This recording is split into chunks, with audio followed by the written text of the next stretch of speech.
তো ছ্যাবলামি হচ্ছে নাকি তৃণমূলের? কেউ কিছু বোঝে না? মানুষের সব চোখ বন্ধ নাকি?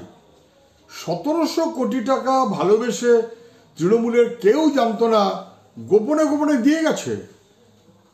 এটা তৃণমূল বলতে পারতো, কাউকে কিছু না বুঝতে দিয়ে লোকের কাছ থেকে টাকা আমরা লুট করি। এখানেও লুট করেছি। টাকা পেয়েছে বিদ্যুৎ সংস্থার কাছ থেকে, বিদ্যুতের দাম বাড়িয়েছে। টাকা পেয়েছে ওষুধ কোম্পানির কাছ থেকে, ওষুধ কোম্পানি গোটা রাজ্যে দেশে দাম বাড়িয়েছে। টাকা পেয়েছে ডিয়ার লটারি থেকে, স্টেট লটারি বন্ধ করে দিয়ে ডিয়ার লটারি নিয়ে এসেছে এই সরকার। এবং তৃণমূলের ফান্ডে টাকা গেছে। তৃণমূলের নেতাদের 3 বছরে অনুব্রত মণ্ডলের মেয়ে অন্তত 5 বার লটারি পেয়েছে। সাধারণ মানুষের সর্বনাশ, তৃণমূলের পকেটে এসে টাকাগুলো পড়ছে।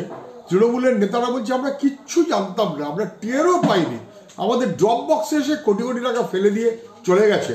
মানুষকে কি ওরা বোকা ভাবে? লুঠেরার দল যদি তৃণমূলের নেতৃত্ব হয়, লুঠেরাদের কে কত বড় লুট করে তার উপর যদি তৃণমূলের নেতৃত্ব হয়, তাহলে গোটা দেশের সর্বনাশ। ইলেকটোরাল বন্ডে বিজেপি এবং তৃণমূল দুজনেই ধরা পড়ে গেছে, একেবারে ধরা পড়ে গেছে। উত্তর দেবার কিছু নেই, এখন আবোল তাবোল কথা বলছে।